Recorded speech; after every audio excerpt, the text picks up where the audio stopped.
Bom dia, vamos lá. Adma, acho que não chegou ainda, né? Daniela ainda não. Elielton, pode ser presente aqui, por favor? Tá aqui. Irla já disse bom dia, né? No chat. Jean Carlos. Jean Carlos ainda não. João Anderson, acho que eu disse até bom dia no chat, né, João Anderson? Deixa eu verificar aqui. Já.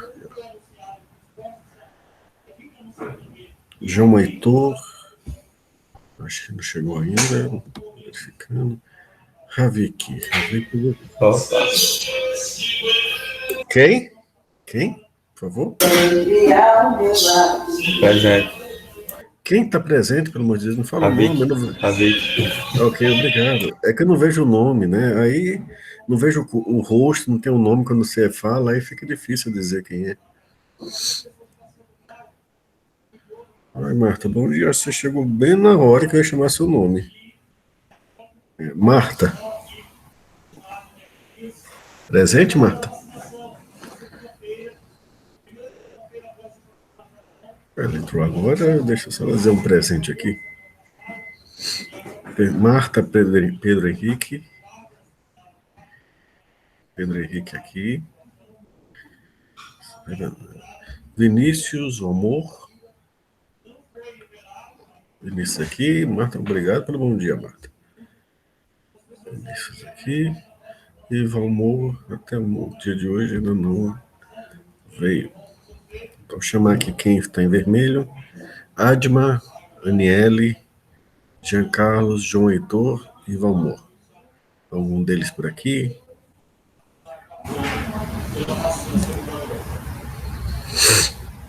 Não, então vamos começar.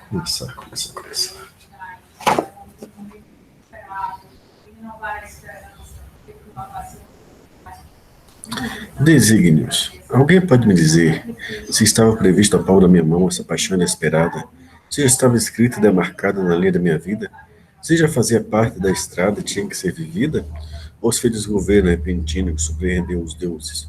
Todos que desenhavam os nossos destinos? Ou foi um desatino ou loucura? Uma imprevisível subversão que só a partir de agora eu trago marcado na palma da minha mão? Quase uma culpa, pulsação. Quase uma culpa nos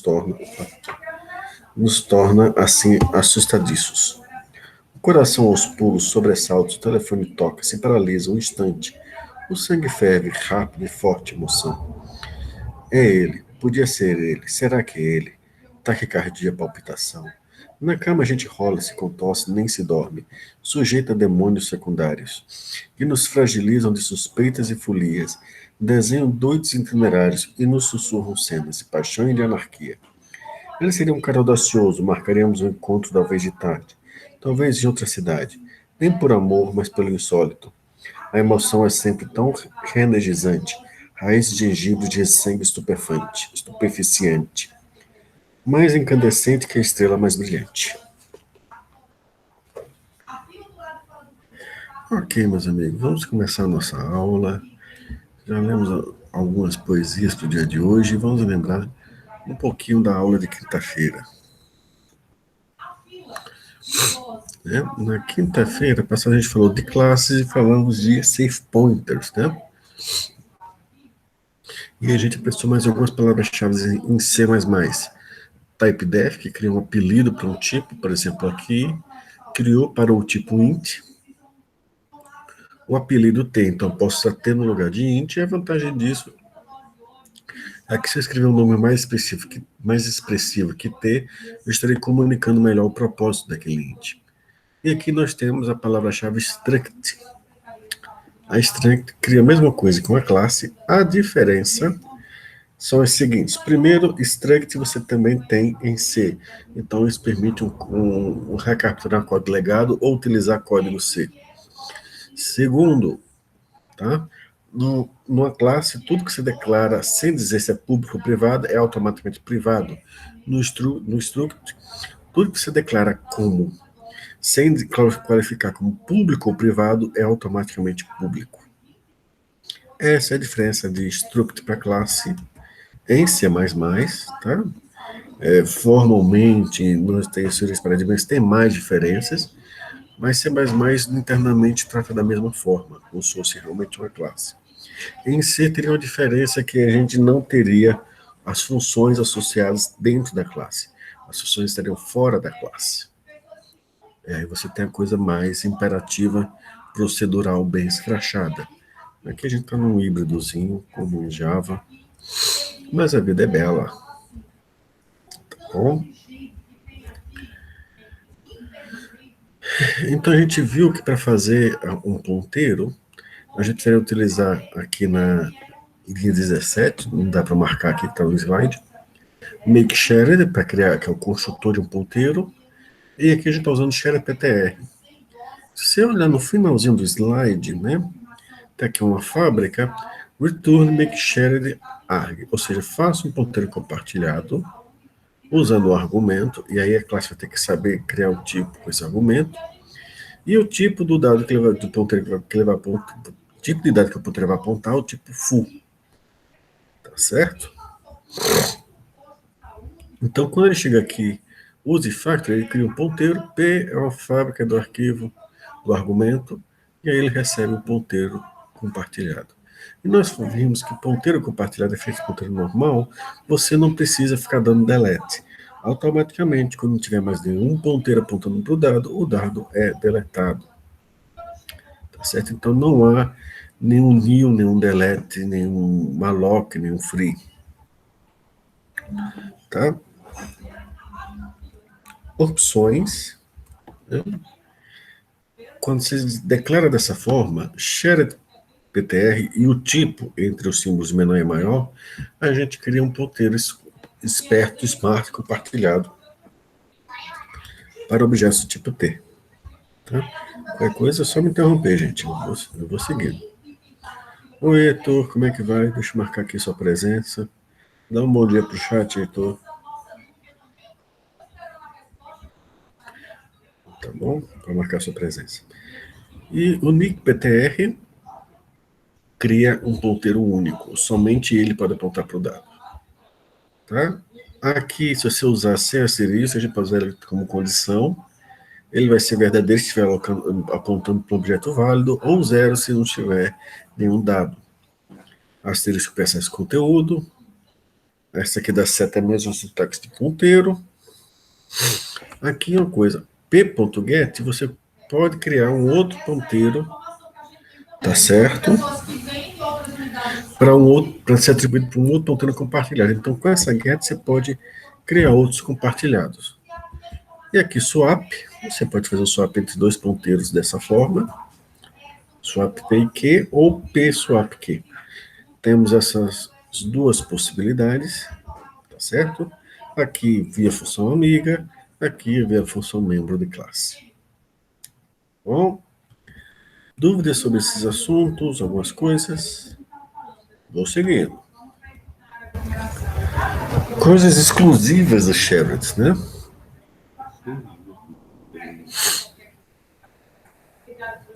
Make shared para criar o ponteiro. E aqui essa primeira, tá bom? É a função que cria um ponteiro. Essa aqui, você declara um ponteiro P para o tipo T, mas inicializa ele usando o outro ponteiro. Oi, Enel, bom dia. Dá um bom dia no chat para botar sua presença, tá bom? Só para eu marcar aqui a presença na lista. Vamos seguir. E aqui eu crio, quando declaro o ponteiro P, se eu mandar um outro ponteiro para ele do mesmo tipo, ele vai inicializar ele com esse ponteiro. P é igual a Q, eu faço atribuição de Q para P. O nick, ele vai verificar se o contador de dados que apontam de ponteiros que apontam para aquele dado é igual a 1. Isso aqui retorna o número exatamente de quantos ponteiros estão apontando para aquele objeto, quantas vezes ele está compartilhado. Tá? Essa aqui eu já tenho aqui bem destacado, que é bem devagar, mas bem devagar mesmo. Então vamos evitar isso. Tá? Só para debug mesmo. E aqui a gente tem uma pilha, uma blob de string, né?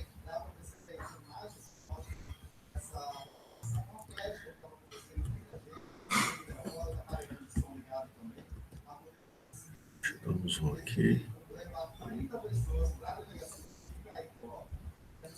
A blob trabalha com o vetor de strings, certo?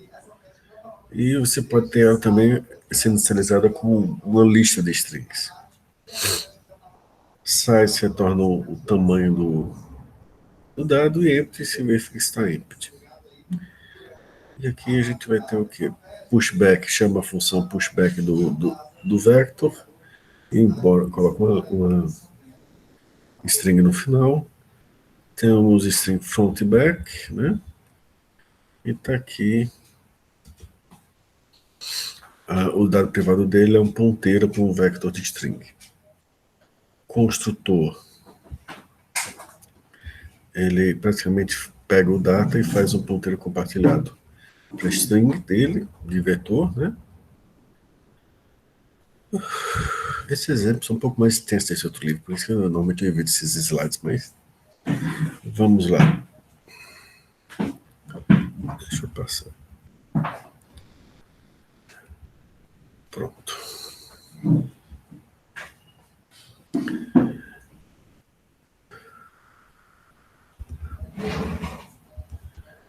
Pronto. Aqui nessa classe eu vou chamar atenção para essa linha aqui, eu não estou conseguindo destacar ela. Tem aqui embaixo da linha azul, história Wikipedia, um ponteiro fraco. O que é um ponteiro fraco? Ponteiro fraco é um subtipo do ponteiro compartilhado. A diferença é que ele não conta na hora de você deletar o dado. Se você só tiver vários ponteiros fracos apontando para aquele dado, mas quando o número de ponteiros compartilhados não fracos chegar a zero, aquele dado pode ser deletado. Então você tem que tomar um cuidado com o ponteiro fraco. Ele é mais rápido de se alocar, mas ele, vamos dizer assim, pode ficar pendurado. Tá certo?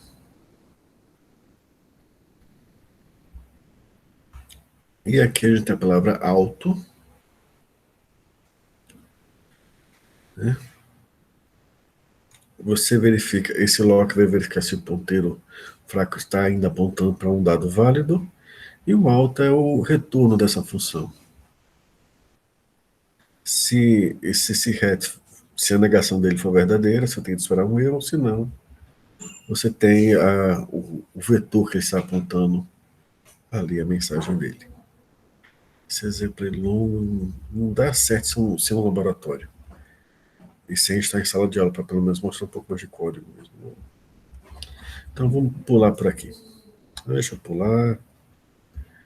Ponteiros comuns, nós já vimos isso, né? Uma coisa interessante é que no C++ você tem agora uma palavra-chave a partir de 2011, que é o no-throw. Então, int main, int asterisco P1, new int asterisco P2, new no-throw int. E o que esse no-throw faz? Se você não conseguir alocar a memória, retorna um ponteiro nulo. Se você não colocar ele, se a alocação de memória falhar, eu estou tem tanta memória, por que ele ia falhar? Vamos lembrar, C++ atua em sistemas embutidos também. Ou atua quando você quer limitar um gasto de memória. Ou até mesmo seu sistema pode estar cheio de memória, porque tem muita coisa rodando. Muita gente nesse mundo, ultimamente, não se importa quanto memória está gastando, né? Normalmente só quem passa a programar em C++ se incomoda com isso. E aí pode estar cheio, e nesse caso ele daria uma exceção.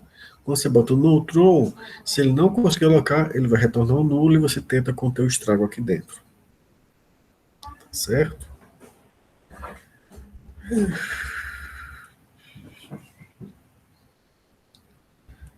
Normalmente, outra coisa interessante é que vocês podem usar a palavra-chave alto para já declarar para esses contadores de ponteiro. Alto, B igual a ponteiro, ponto begin, enquanto B é diferente de end, mais B, então não importa qual tipo de ponteiro do iterator ali, ele vai pegar automaticamente e fazer a construção correta.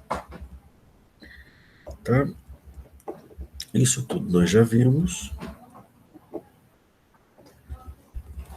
Né? New int colchete size, cria um vetor, delete P, delete colchetes P, libera o array inteiro chamando o destrutor sobre cada dado.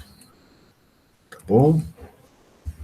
Cuidado com o ponteiro pendurado, ou seja, liberar a memória, não deixe ele nulo.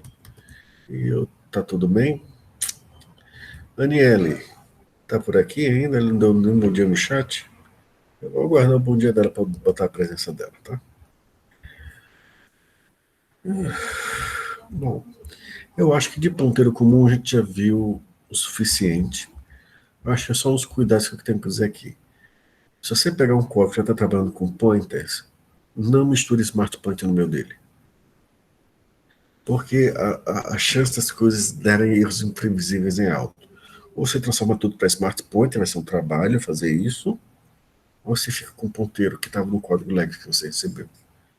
Que aí também significa que esse código continuará sendo legado sem ser muito atualizado para frente, também é um problema. A mistura é porque smart pointers para exceções e ponteiros que direcionam diretamente no disparo. Então, às vezes, geram problemas expectativas. Oi, Anima. Oi, tá devagar hoje? Todo mundo tá hoje devagar. Tá, Anima, mas tá tudo bem. Adma, bom dia. Tá. Vamos lá. As últimas partidas. Pô, então a gente dá uma pausinha de 2 minutinhos para começar. Pausinha não, a gente já começa logo em escala. Né? A observação. Tá? Quando eu crio um ponteiro. Deixa eu voltar aqui meu zoom para largura do slide. Quando eu crio um ponteiro compartilhado no outro, né? O conteúdo deve ser compatível na hora de fazer isso. Curiosamente, eu também posso criar isso a partir de um ponteiro único, tá? Mas quando eu faço isso, quando eu crio um ponteiro compartilhado a partir de um único, o ponteiro único passa o controle dos dados para o compartilhado e depois ele se anula. Por que ele se anulou? Porque ele não é mais único. Então ele não está mais funcionando como ponteiro único, então ele vai se anular para não lhe dar essa expectativa de que ele vai funcionar. Tá? Eu posso criar um ponteiro compartilhado e mandar 2 dados para ele. O primeiro, tá certo, é o ponteiro pelo qual eu vou criar. O segundo, tá, é um objeto que vai dizer como eu limpo a memória do ponteiro apontado. Isso aqui é porque os dados são muito mais complexos do que a gente está lidando no momento. Mas devagar, tá certo? Reset Q, reset QD. Se P for um ponteiro shared, se for o único share para o dado, reset libera P e espaço alocado. Se é um ponteiro, se um ponteiro que é passado, faz P apontar para o conteúdo de P. Caso contrário, P vai para nulo. Se eu dar um reset e mandar um ponteiro e um objeto, eu digo, olha, os dados que está guardando vai ser anulado, vai ser liberado, você vai apontar agora para esse novo dado, e a destruição desse novo dado é feita para essa função. Tá certo? O único, ele é o único proprietário, tá certo? Quando o objeto que ele aponta é destruído, o único também é destruído, tá bom? O construtor é o mesmo, é a mesma situação, né? O único PTR um do tipo, tá? Você pode mandar único PTR TD, tá certo? Ponteiro único nulo, que aponta para o objeto tipo T, mas usar um objeto tipo D para liberar a memória. Eu tenho que editar o português desse slide depois. Aqui, inicializa o ponteiro a partir de outro, né? E vai usar o tipo de dado, de objeto D, para liberar o dado. Você pode fazer um ponteiro único apontar para o nulo, release, Você faz ele soltar o controle do dado que tem, e quando você faz um down release ou um vira nulo, reseta o objeto para qual ele aponta, reseta que, se um ponteiro comum é passado, ele apaga o dado que o guarda que estava apontando e faz que é um ponteiro, apontar para o objeto que é aqui, apontado por quê. E se você der o reset no PDR, você garante que ele vai para o nulo. Tá bom?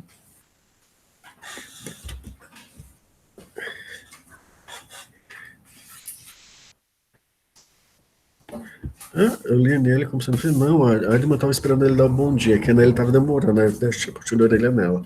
Aí a Adma chegou agora, já estava esperando ele dar um bom dia sem precisar dizer: Ei, Adma, dá um bom dia. É meio chato, né, a gente ficar fazendo isso. Eu só faço se for necessário. Tá certo? Então, Irla, não confundi, não.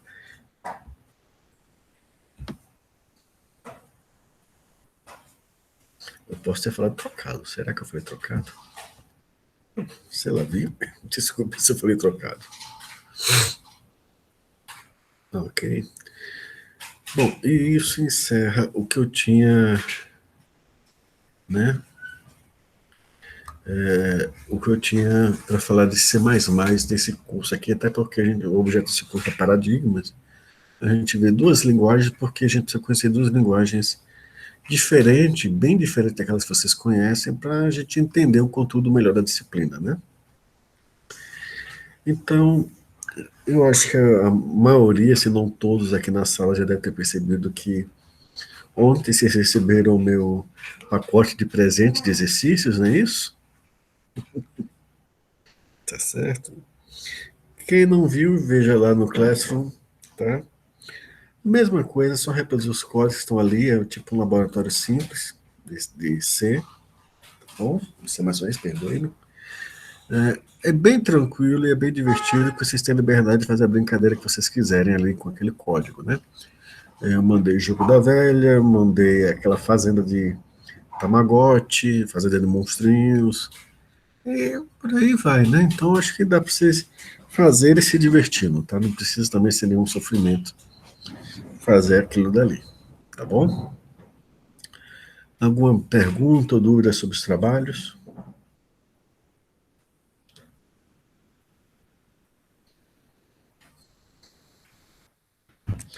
Mas eu avisei que, diga, Niele, eu avisei que ia ter alguma coisa até trazer, que é para ter mandado sexta. Diga, Niele.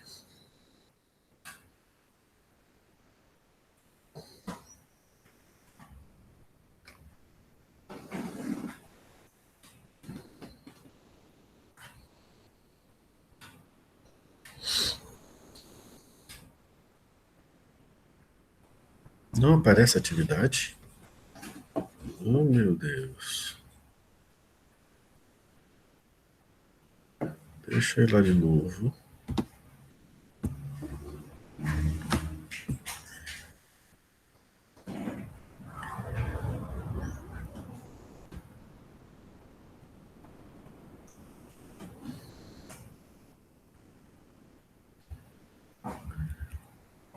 Não tá, não?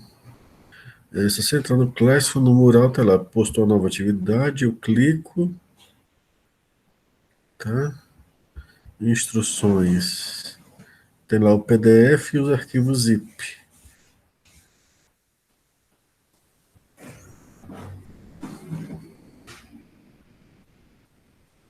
Tá aparecendo no Niele?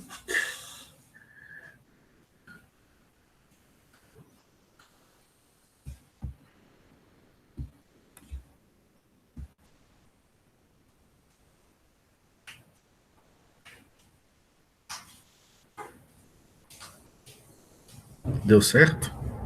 Pronto. Pronto, pronto. É que dessa vez eu mandei ele botar uma cópia para cada aluno, então tem um setup que é diferente. Eu preciso até de um retorno de vocês. Porque dessa vez eu botei para cada aluno ter uma cópia do arquivo, em vez de cada aluno ler o arquivo que eu mandei. É estranho, talvez por causa disso, tá? Então, foi só uma opção diferente na atividade que eu botei. A normal, que é default, é A padrão é simplesmente vocês terem acesso à leitura dos arquivos. O que eu achei que não sei se era adequado, então decidi dessa vez clicar na opção que é cada um de vocês tem uma cópia. Então isso deve ter gerado essa mudança que você está relatando aqui. Tá bom? Mais alguma dúvida?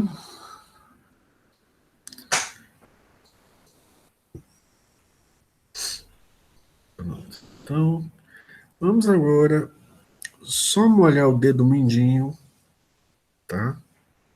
Em outra linguagem de programação. Isso aqui, enquanto que C++ a gente molhou o pé, mas só o pé mesmo, não chegou muito, não chegou nem direito ao calcanhar, esse aqui vai ser só o dedo mindinho. A gente vai falar hoje de programação funcional, tá? E mais precisamente da linguagem Scala, usando a linguagem Scala como exemplo de funcional. Tá bom? Então vocês vão ver aqui nos slides algumas afirmações escandalosas. Não tem, lançamento de exceção é um efeito colateral. Não, a gente vai ver como a gente faz isso também em Scala e no funcional. O que normalmente acontece no funcional hoje em dia, tá? É que ela é uma forma diferente de você programar. De uma certa forma, depois que você se acostuma com ele, você passa 3 meses, 4 meses programando ele, você volta para programar em Java ou em C++, você vai programar muito melhor, com muito menos erros, você vai até achar que essas outras linguagens podiam aprender algumas coisas com o funcional, o que é verdade, tá? Professor, mas por que a gente estuda isso? Só por conta de escala, porque escala está no mercado? Não. É porque também, no primeiro lugar, os paradigmas que nós vemos aqui, todos têm alguma importância para vocês compreenderem os conceitos de computação. Tá? Além disso, alguns desses paradigmas, como é o caso funcional, eles estão rondando o nosso futuro. Tá? Paradigmas como programação concorrente, paralela, funcional, programação estatística, que é o do R, estão rodando nosso presente e nosso futuro. Tá? A concorrente paralela eu vou deixar para os sistemas operacionais, sistemas operacionais e distribuídos trabalhar isso, porque, verdade seja dita, é uma das missões deles. Tá? E é uma forma de programação bem diferente da que as linguagens que todas as linguagens Java, C++, C, permitem paralelismo, né? Mas aí você tem que ter os cuidados relativos ao fato de você ter mais de uma thread concorrendo para acessar o mesmo dado, né? E outras questões mais de gerenciamento de recursos, quando você tem vários programas acessando os mesmos recursos em paralelos, que fica mais adequado ser discutido lá em sistema operacional e menos aqui, tá? R, eu acho que quem for ver análise de dados vai ver R com profundidade, mas a vantagem do R é que cada dia mais, hoje capturamos um grande volume de dados muito fácil pela internet, né, dos usuários e das pessoas, e ao mesmo tempo esse volume de dados pode ser muito bem analisado com a ferramenta certa, e R é uma dessas ferramentas. Não é a única, mas é uma boa e é de graça, então a gente chama a atenção para essa combinação de coisas muito boas, né? Tá certo? E funcional, por que ela se apresenta retornando para o futuro? Porque se você programar com os princípios de funcional, a gente tem a tendência a ter menos erros. Não só menos erros, como é mais fácil de tornar as coisas mais paralelas. Ou seja, mais fácil de aproveitar os múltiplos cores e os hiperthreads dos meus processadores usando ela, porque ela deixa as coisas, vai funcionar no sequencial e deixa bem engatilhado para você também ir para o paralelo, tá certo? E algumas linguagens funcionais já disparam para o paralelo sem precisar de uma biblioteca extra, né? É o caso de Lisp, né? Então essas coisas tudo ficam nos rondando e seguindo o nosso presente e o nosso futuro. A razão pela qual nós vamos estudar isso aqui agora. Definição. O que acontece? ela é centrada em declarações e expressões. O que isso quer dizer? Como é diferente do que a gente costuma fazer? O que a gente costuma fazer é centrado em variáveis. Mais precisamente nos valores que essas variáveis assumem, tá? Ou seja, se o dado está alocado ou não está alocado, o dado tem essa configuração, tá certo? Ou ele está com um dado interno apontando para esse outro valor. Quais são os valores atuais do dado interno? Essa é normalmente a forma que a gente trabalha em computação. A depender do valor do objeto que nós passamos para a função, ele atualiza o valor daquele objeto dentro da função e retorna ele. Então, tudo está centrado num dado, na variável, como sendo um estado do seu programa, e as suas funções alteram ou mantêm ou leem aquele estado. Tudo é centrado em variáveis. Aqui, as coisas centradas na declaração. O que isso quer dizer? Quer dizer que o protótipo da função, ela é a assinatura da função, ela é um contrato. Enquanto que na programação normal, em paralelo com a codificação, nós realizamos toda a documentação para rastrear o que uma função faz e tudo mais. Aqui, como a primeira linha, o protótipo da função, chamado sua assinatura, ela descreve bastante o comportamento da função e a função não pode se desviar daquele comportamento. Qualquer desvio daquele comportamento é chamado de efeito colateral e é algo que nós iremos evitar na nossa forma de programar. Nem sempre é possível evitar efeito colateral, mas temos várias maneiras de lidar com ele. Então, tudo que eu vou estar falando aqui vai estar falando basicamente dessa mudança de visão, de algo que está centrado em variáveis para algo que está centrado na declaração da função e na expressão com que eu defino minhas coisas. Ou seja, se eu defino uma função ou um tipo de dado, mas um tipo de dado, uma estrutura de dados, a forma como eu declaro essa estrutura de dados já me diz como é que eu vou inserir, como é que eu vou remover e como é que eu vou lidar com ela. Já na sua declaração, que aliás tende a ser mais compacta, tá? Por quê? Porque uma coisa que não, devido a algumas limitações que esse paradigma vai impor, é que a gente não vai usar laços, tá? Por quê? Porque laço é centrado em uma variável. Int igual a zero, enquanto i menor que o tamanho do vetor, i mais, aí você faça aquele texto de código. Bom, você está controlando uma função a partir de uma variável que está alterando o valor a cada iteração. Isso a gente vai ver que não é do gosto de funcional. Em contrapartida, nós iremos ver que para substituir os laços nós largaremos mão ou seremos bem generosos com o uso de recursão. O efeito será o mesmo, tá bom? No final, o efeito será o mesmo.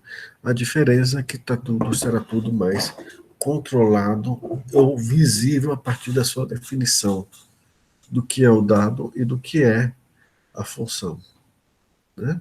O que ela recebe e o que ela retorna. Esse meu discurso está muito vago. Como é que vocês estão se sentindo até o momento?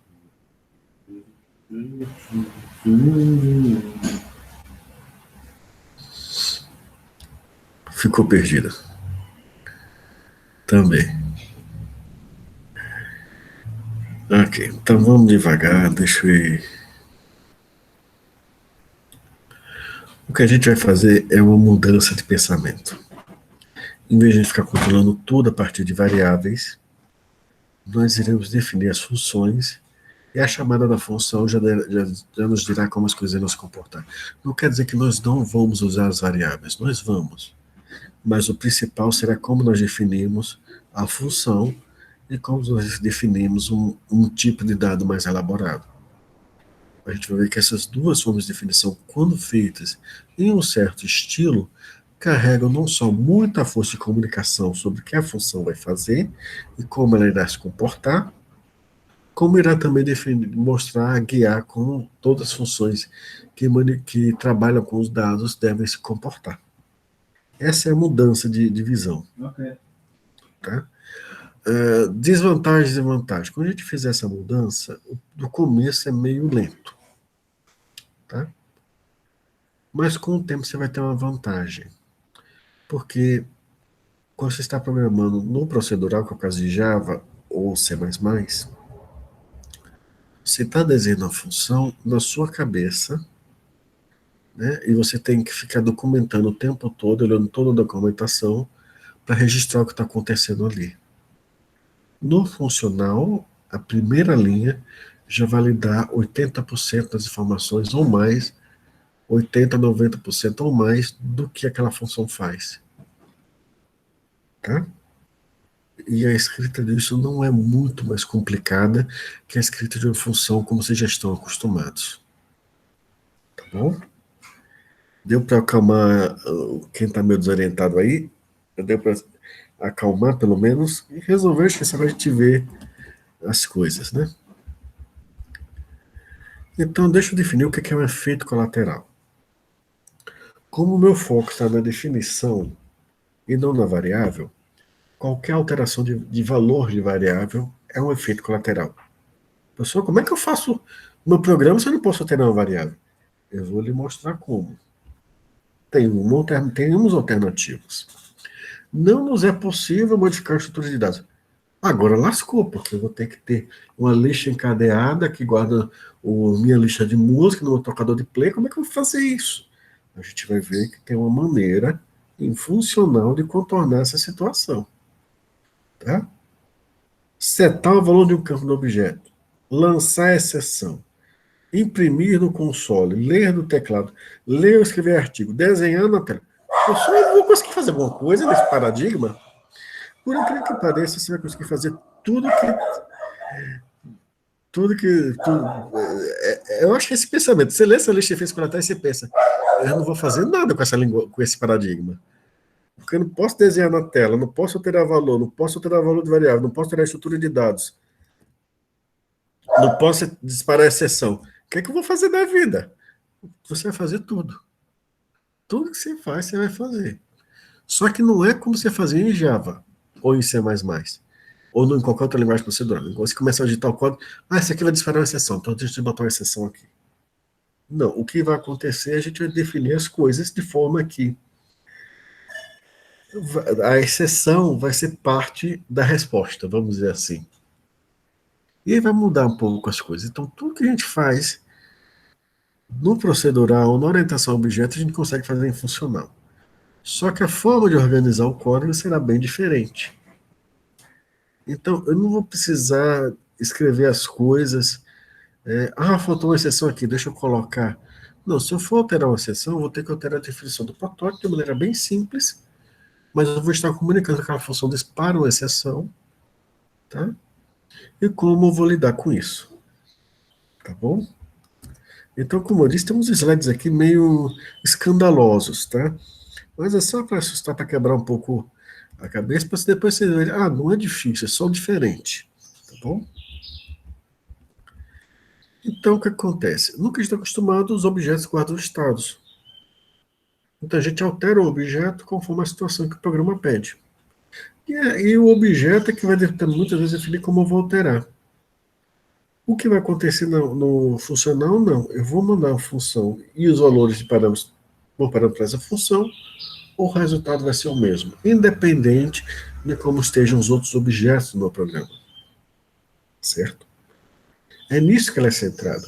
Uma função que recebe os mesmos valores como parâmetro tem que produzir a mesma resposta.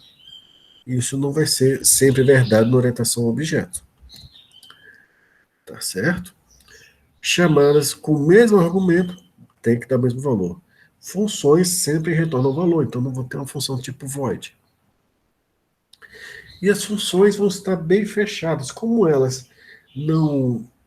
O resultado dela só depende dos valores que você passa para ela, eu não tenho uma dependência, tenho que avaliar essa função antes daquela para produzir o resultado. Não, você vai ter que chamar as duas funções, você pode chamar em paralelo. Tá? Isso vai restringir, digamos assim, a forma de expressão da gente codificar, mas não pode restringir o que pode ser feito.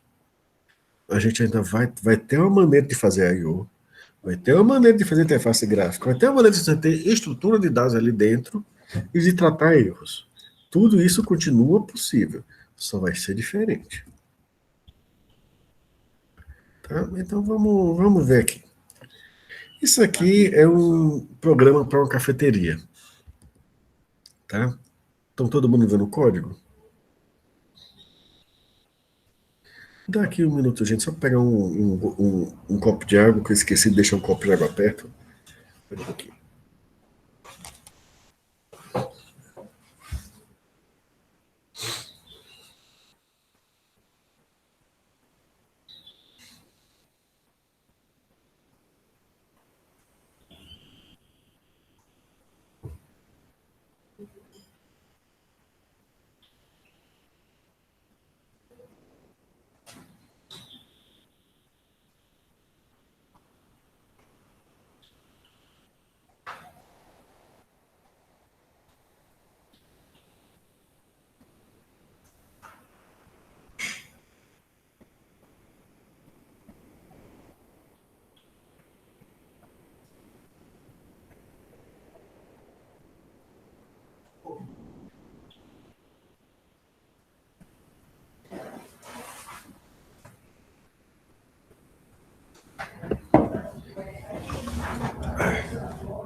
Perdoe, voltei. Vamos ver aqui então isso aqui. Então, na minha loja de café, no meu programa de cafeteria, eu tenho uma função compre café, recebe a variável CC, que é um cartão de crédito, tá? E esses dois pontos, depois desses dois pontos, diz que ela retorna. Ela retorna um café. Tá bom? Já começou? Tá certo? Então, o que ele está fazendo aqui? Um copo de café, uma xícara de café, é um novo café. Começou. Você cobra o preço do café. E essa última linha que tem aqui o copo de café, ou a xícara de café, ela indica também o seu valor de retorno. Em escala, a última instrução é automaticamente o valor retornado. Tá certo? Tranquilos? Ok. Vamos entender por que isso tem efeito colateral, porque, na verdade, isso aqui é uma escrita talvez normal nossa, que a gente vem do procedural, ou da orientação a objeto. Em primeiro lugar, vamos lá. Bem-vindos à escala de definição de classe. Começa assim, classe café, abre chaves. Vamos devagarzinho. Então, aqui estou informando que CC é do tipo cartão de crédito. Tranquilos? Por que precisa desse COF igual? Porque COF é o valor de retorno. É o tipo do valor de retorno. É a sintaxe. Tá, Aniele? Então, você se lembra de matemática?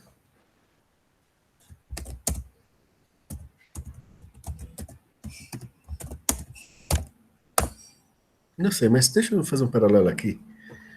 A função recebe dois inteiros naturais, produz um outro inteiro natural. Vocês se lembram disso? Pronto, aqui é a mesma coisa. Só que acontece. Antes da seta é os parâmetros de entrada, depois da seta é é o tipo de retorno. Então aqui você tem o nome da função, os parâmetros delas, dois pontos, o tipo de valor de retorno que ela irá retornar. Tá certo? Tanto é que a cup aqui, ela é do mesmo tipo coffee, que é o que é especificado ali. Então a última instrução está com o tipo de valor de retorno adequado para a função. Tá certo? Então, by coffee retorna o tipo coffee.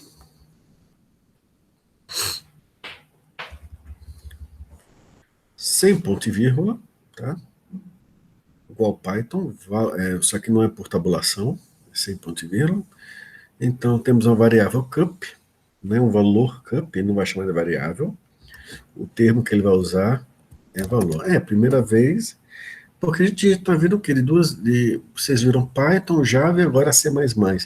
Dessas três linguagens, duas têm a sintaxe parecidas, que é C++ e Java, até porque Java copiou de C++ boa parte da sintaxe. Essa aqui já é diferente, tá? Mas as linguagens, na verdade, elas não seguem o padrão que Java vem adotando, não. Cada uma segue seu próprio padrão. Então, a primeira vez uma linguagem que não herdou a sintaxe de C++ ou de Java, vai sempre estranhar um pouquinho, mas vamos devagar que vai dar tudo certo. Então, o valor cup é um novo café. Essa instrução aqui é um efeito colateral. E esse aqui é o valor de retorno. Tá? Por que essa instrução de cobrar pela caneca de café é um efeito colateral? A explicação disso é a seguinte: essa função tem que receber um cartão de crédito e produzir um café. Então, todas essas instruções dentro da função têm que ter a produção de café por esse fim. Só que cobrar pelo cartão o preço do café não é essencial para preparar o café. Concordam comigo? Para preparar o café, não preciso cobrar o cartão de crédito. Você simplesmente prepara o café. Então, por isso que é um efeito colateral. Você está está executando uma instrução que não contribui para a produção do resultado esperado, que é o café. Professor, se eu ficar fazendo café e não cobrar por eles, eu vou à falência, né? Sim, sim, sim, tem toda a razão. Eu não estou dizendo para você não cobrar o café. Eu estou dizendo que, na verdade, o que isso aqui está sendo ali, toda a pressão que você faz ali dentro, que não tem a ver com a produção do efeito, do valor de retorno dele, do efeito esperado da função, é um efeito colateral, mas ele está te informando que talvez você tenha que mudar a forma que você escreve a sua função. Porque talvez sua função não seja para produzir um café. Sua função é produzir um café e fazer uma cobrança. Tá certo? Observe que o que esse paradigma vai fazer é que essa primeira linha, definição de comprar café, ela vai ser uma explicação do que o código vai estar fazendo abaixo. Então, sem efeito colateral, olha só como é que vai ser sem efeito colateral. Ok? Passando. Classe café. Compre café, recebe o cartão de crédito e aí ele retorna. Ele não vai retornar um valor só, não. Ele vai retornar um par de valores. Um café e uma cobrança. Tá certo? Cria o valor da xícara de café, é o novo café que o cara pediu. Aí você tem que ter uma função que faça o café, e aí tem lá, escolha o tipo de café, e por aí vai. Retorna o copo de café, e aí você cobra, tá certo? No cartão de crédito, o preço da xícara de café. Observe que agora essas duas coisas são valores de retorno. São um retorno da função. Então, comprar café não é só simplesmente produzir o café para o cliente. É produzir o café do cliente e a cobrança pelo café. E quando eu for escrevo, defino dessa forma, e todas as instruções do meu código executam os caminhos necessários para a produção disso, pronto, estou sem efeito colateral. Voltar, por exemplo, volto. Tá fazendo a mesma coisa, né?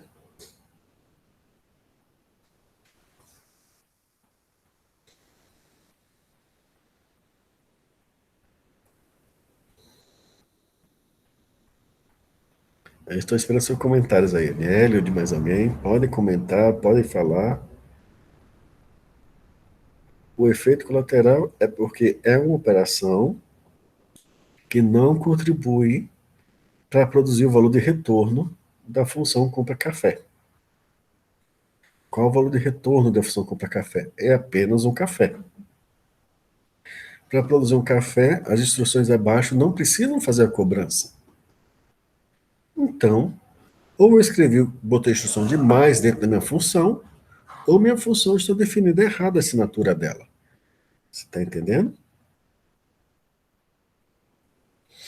E aí, vamos para baixo. Quando eu digo, olha, comprar café, na verdade, um café em uma cobrança, o valor de retorno dele, aí a assinatura explica exatamente o que vai ser feito abaixo. Eu vou fazer um café e fazer a cobrança para aquele café. Então, o valor do copo de café, novo café, ele retorna o café e a cobrança no cartão de crédito da xícara de café. Fez sentido agora? Aniele, Irla, Marta, Adma, Joanderson, todo mundo bem?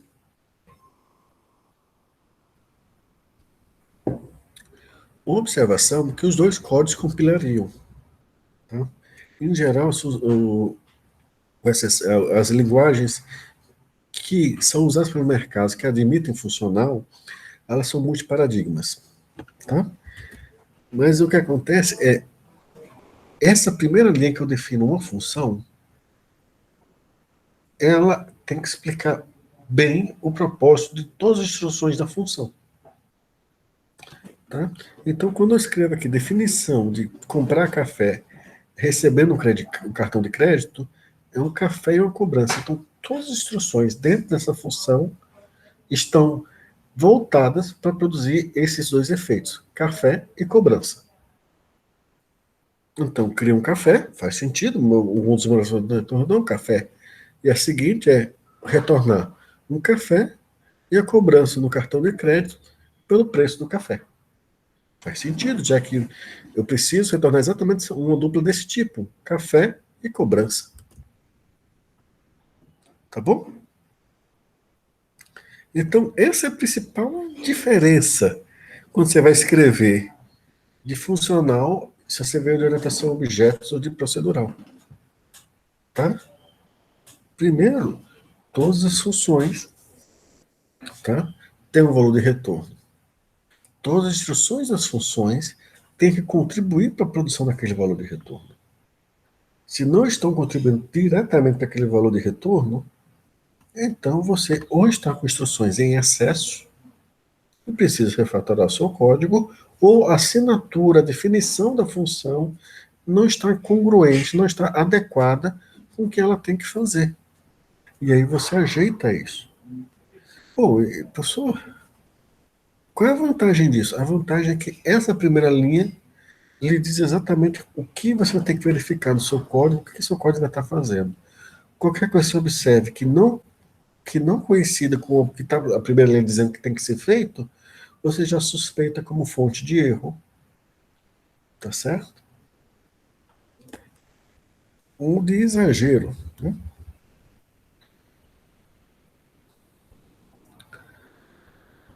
Outro efeito, tá? Cartão de crédito e o valor. Tá bom? Deixa eu ver se eu consigo dar um zoom aqui, que o código está pequeno.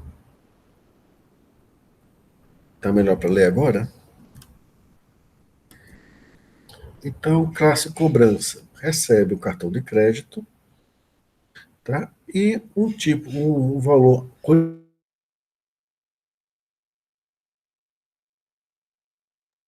tem valor do retorno. Aí eu defino a função combina. O que é a função combina?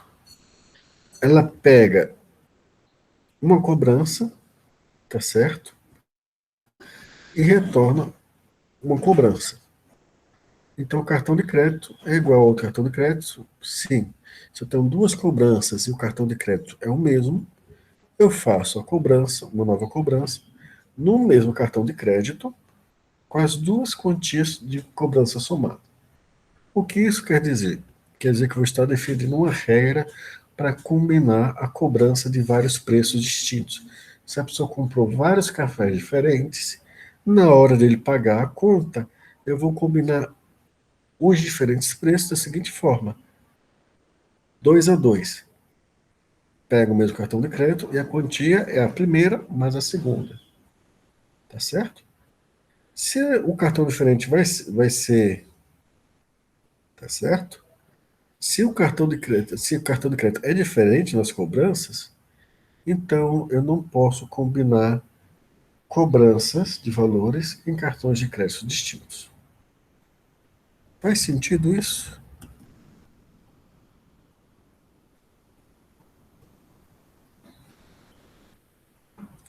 Ok, a partir de onde eu explico?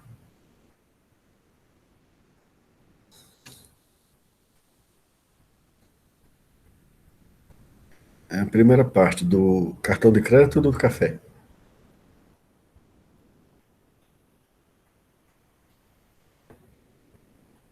Só para eu saber esse exemplo. Ok, eu estou definindo a classe cobrança. Ela, para quando for inicializada, ela vai ser inicializada, cada cobrança é inicializada com o cartão de crédito e com a quantia, certo? Então, isso que é a cobrança. Quando eu tiver várias cobranças, eu posso combiná-las com a seguinte regra, tá? Que é a função que define de combinação. Né? Ele recebe a cobrança que já é do próprio objeto da classe e outra cobrança que vem como parâmetro aqui no... Ah, não consigo marcar esse trecho. Na segunda linha, tá certo? E retorna uma cobrança. Então, se o cartão de crédito do objeto que eu estou trabalhando for o mesmo da outra cobrança que veio, eu posso criar uma nova cobrança, tá certo? No mesmo cartão de crédito, mas que o valor é a soma dos dois valores, o desse objeto mais o do outro. E esse aqui, como é um if, e o if, a última instrução do if é retornada, tá aqui. O else dispara uma exceção.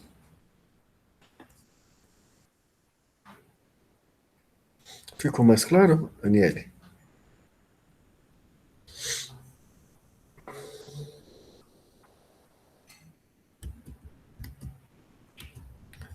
Então deixa eu ir marcando aqui. Isso aqui, case class, quer dizer que a classe é um construtor, que estão ligados. Quando eu boto case class, eu estou dizendo quais são os valores que o construtor vai receber. Tá? If, todo if, todo else, todo if em funcional tem que ter um else. Então, essa história aqui, if tem a obrigação de ter else, é de funcional. Em procedural você pode ter if sem else, em orientação a objeto você pode ter if sem else, mas no funcional, todo if tem que ter um else. Tá? Vou escrever aqui no chat. Todo if tem else. Tá certo? É obrigação isso.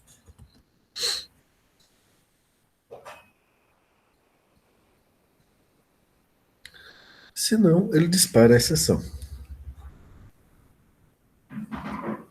Ou seja, cria a classe charge, não precisa a palavra-chave new, só o nome da classe e os argumentos. Quais são os argumentos? O cartão de crédito da função e o novo valor, que é o do objeto que você tinha antes, mais o novo do valor que você está combinando.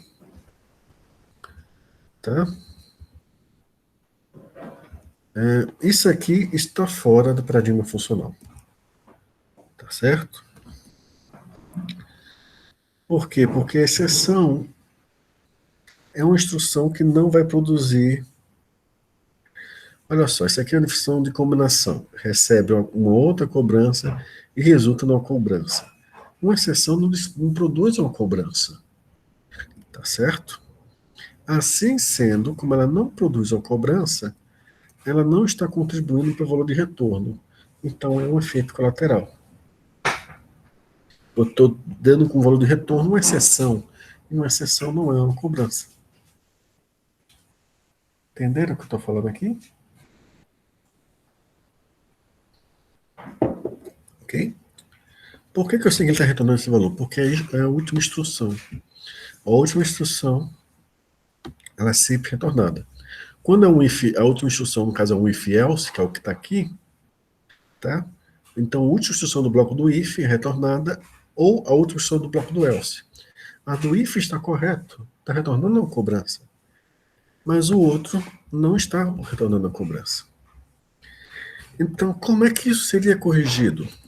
Eu vou escrever aqui no chat.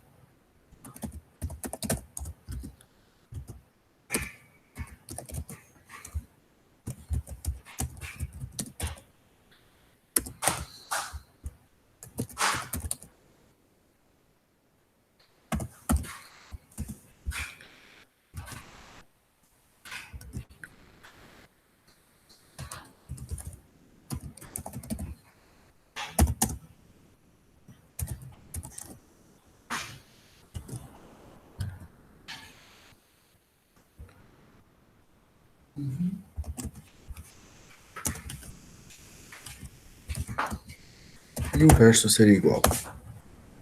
A alteração que seria que ser feita seria na linha do protótipo da função. Tá certo? Porque a função combine, eu tenho que informar que ou ela retorna uma exceção, ou retorna uma cobrança.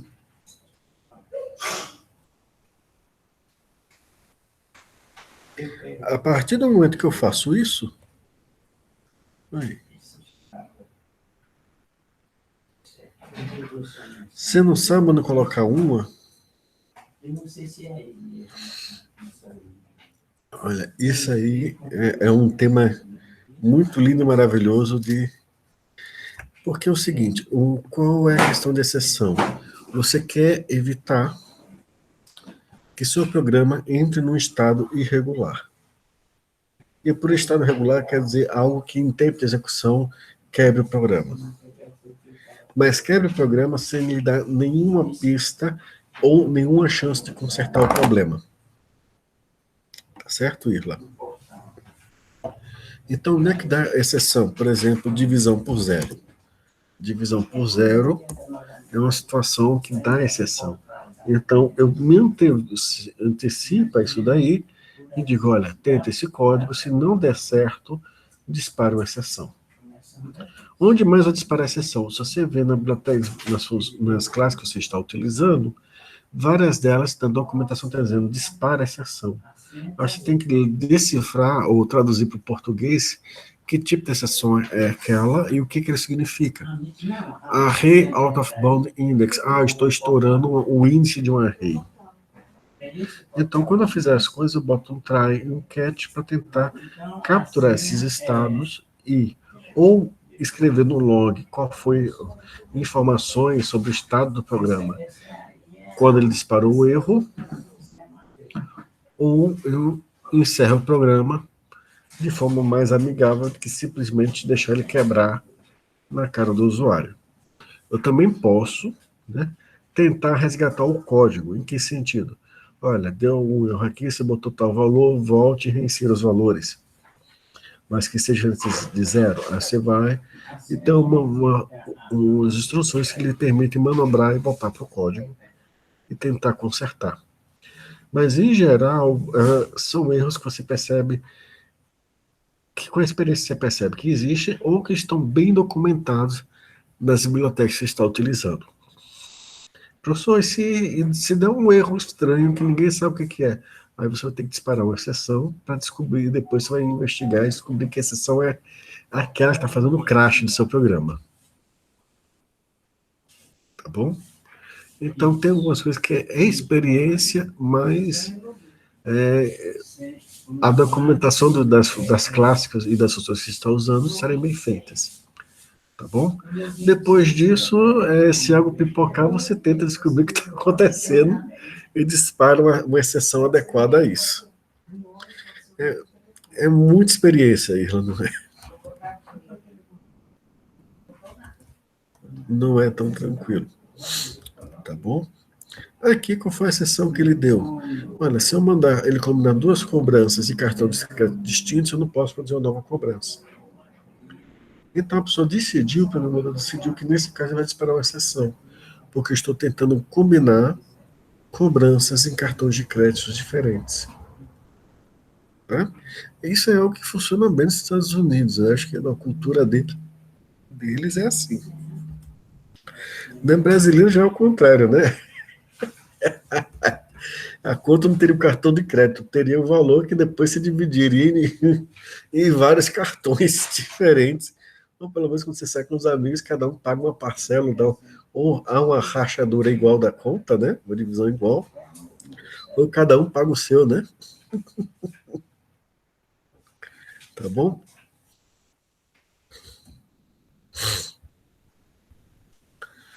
Agora que eu tenho o Combine, eu vou para a próxima etapa. Eu já lhes mostrei que tem a lista, o Wader, mas eu não vou consertar aquilo dali, não. Aquele Combine, não. Vou deixar assim por enquanto. Aqui comprando vários cafés. Comprar um café, essa é a definição que nós vimos, ficou lá para trás. Comprar vários cafés. Recebo cartão de crédito e N, que é do tipo inteiro, informando quantos cafés eu tenho que comprar. Eu retorno uma lista de cafés, né? Normalmente funcional, as listas estão todas embutidas, já pré-prontas, e são bem rápidas, e uma cobrança. Tá?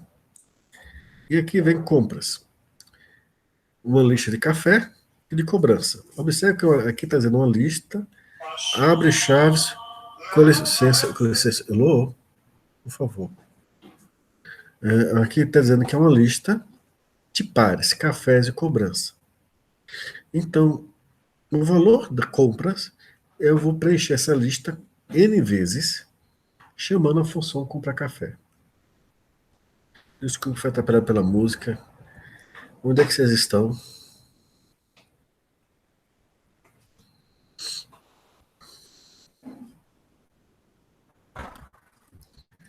Tá bom, mas assim, vamos do começo. Classe café, a função comprar café no singular é aquela que nós vimos ali atrás. E agora temos a função comprar vários cafés. Observe que a primeira linha de comprar vários cafés diz que recebe o cartão de crédito, né, CC, e um inteiro chamado N. Tá? De aí ele vai retornar uma lista, ele retorna um par, uma lista de cafés e só uma cobrança. Entendido essa primeira linha? É isso que a função vai ter que fazer. Vai receber o número de cafés que tem que comprar e o cartão onde vai ser pago os cafés. E aí tem que retornar uma lista de cafés e uma única cobrança. Aí eu vou definir um valor chamado compras. Compras, posters, essa linha aqui, é uma lista de pares. É isso que está dizendo. É um par café e compra. Então vai ser café e cobrança. Então vai ser. Com licença, por favor, gente. Vai ser sempre uma lista. Café e a cobrança. Café 1, a cobrança do café 1. Café 2, cobrança do café 2. Tá? Continuando essa linha, tem um igual. Aqui eu vou dizer como é que eu vou preencher essa lista, como é que eu vou produzir essa lista. Lista, preencha N, que é o número de cafés, usando a função compra café, que nós vimos. Tá certo? Entendido essa linha valor purchases? M maiúsculo. Já escrevi. Já escrevi. Sim. Pronto, então vamos lá. Então essas compras ficam uma lista de pares, café e a cobrança, café e a cobrança. Não coincide ainda com o valor de retorno que eu tenho que produzir, que é só uma lista de cafés e uma única cobrança. Então o que, que eu vou fazer? Eu vou criar um valor que é um par, tá certo? Esse par é um cafés, que eu vou estar definindo aqui, e cobranças. Isso aí vai ser definido como na linha anterior, as compras, purchases, ponto unzip. Quando eu faço a função unzip, eu vou descompactar, ou seja, eu vou abrir a lista e reorganizá-la. De que forma? Os cafés para um lado e as cobranças vou reduzir. Cobranças reduzir, pega duas cobranças, combinando elas. Cobrança 1 combina na segunda, com a segunda. E isso é essa função aqui em cima, esse if else. Quando eu faço isso, tá? Aqui eu estou dizendo, olha, eu tenho minha lista que são de valores cafés e cobranças, eu vou reorganizá-los para ficar os cafés de um lado e as cobranças serem reduzidas combinando. Pega a primeira, soma com a segunda, o que resultar você vai combinar com a terceira, o que resultar você vai combinar com a quarta, e assim recursivamente. Tá? Esse unzip, ele não é uma função que a gente precisa definir na classe, é uma função já permitida pela linguagem Scala. Como é que está aí nessa instrução?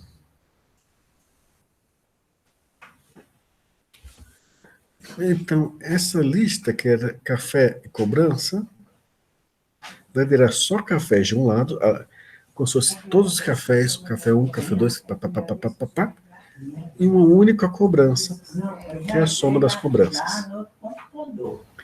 Tá certo? Vamos cadastrar novamente, será? Vamos cadastrar. 489. É um pouco complicado porque tem algumas palavras que são da linguagem, mas é... Assim. Lista simplesmente cadeada de café, mais uma cobrança. Cria uma lista com cópias dos cafés. Separa a lista em duas listas, a de cafés e a de cobranças. Vamos separar isso como duas instruções. Val cofres e cobranças, ele vai pegar a lista das compras, que é uma lista de pares, e vai reorganizar elas em o primeiro elemento de cada par de um lado, a lista deles, seguido da lista da segunda. Fica melhor se a gente descrever dessa forma, essa instrução 3 aqui? Sim. Pronto. Quando eu fiz isso, fiquei com todos os cafés de um lado, seguido por todas as cobranças. Não foi isso? Aí eu dou a instrução que é o seguinte, olha, crie o par, que é a lista de cafés que eu criei no anterior, e as cobranças, eu vou usar a função reduzir, para cada duas cobranças, transformar em uma, usando a função do combine. Tá bom? Se não der certo, eu vou lá, de qualquer forma, que eu vou deixar os documentos lá hoje. Essa terceira instrução está mais clara agora? Ou seja, na instrução anterior, eu quebrei uma lista que era café e cobrança, em puxar todos os cafés para um lado e depois deixar todas as cobranças para o outro. Tá certo? Depois eu vou retornar um par, que é uma lista de cafés, e as cobranças vai ser reduzida. A cada duas cobranças, eu pego a primeira e combino com a segunda. Como, enquanto o resultado tiver mais de uma cobrança, ele vai repetir essa função de redução. Tá certo? E vai repetir até que só fica uma cobrança no fim. Quando isso tiver acontecido, essa última instrução da função, e ela realiza o que está prometido na assinatura. Recebe um cartão de crédito, N inteiros, retorna uma lista de café e uma única cobrança. Tá bom agora?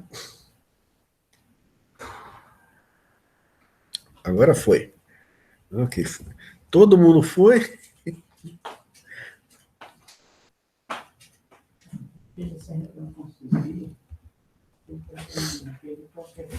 Ok. Os documentos.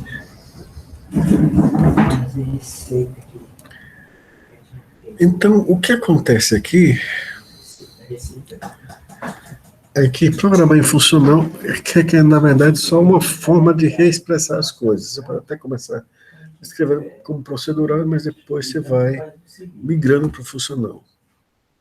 Tá certo? Então, os efeitos colaterais são separados para fora da função. A ideia é ter o mínimo de tratamento não funcional dentro de cada função.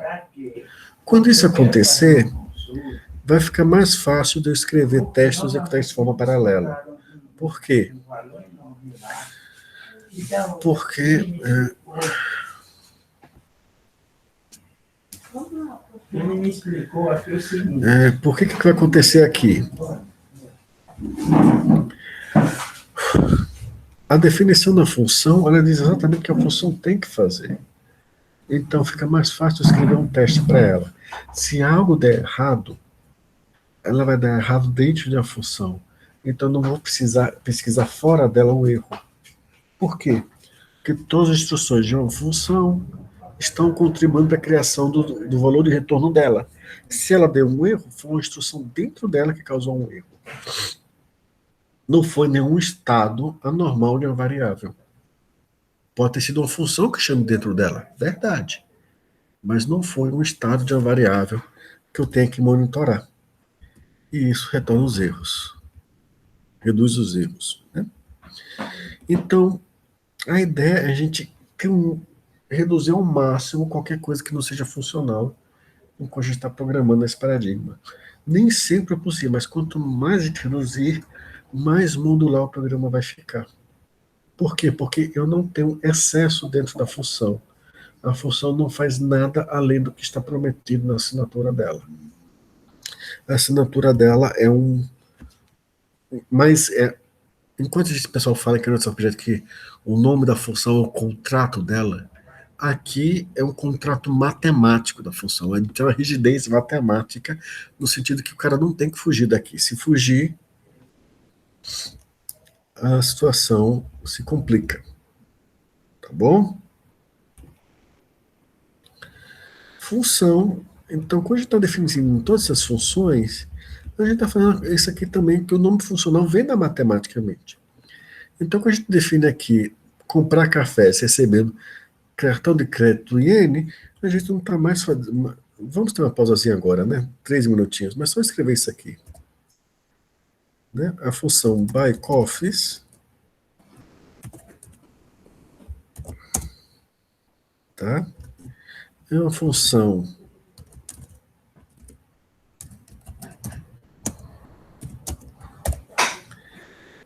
e retorna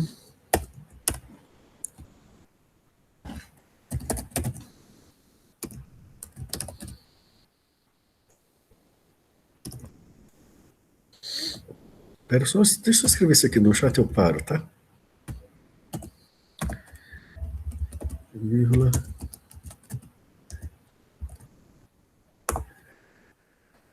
Ok. É isso que isso aqui faz. Vamos dar uma pausa aqui de 5 minutinhos, a gente volta às 9h32, tá bom? Dá uma pausa aqui da gravação.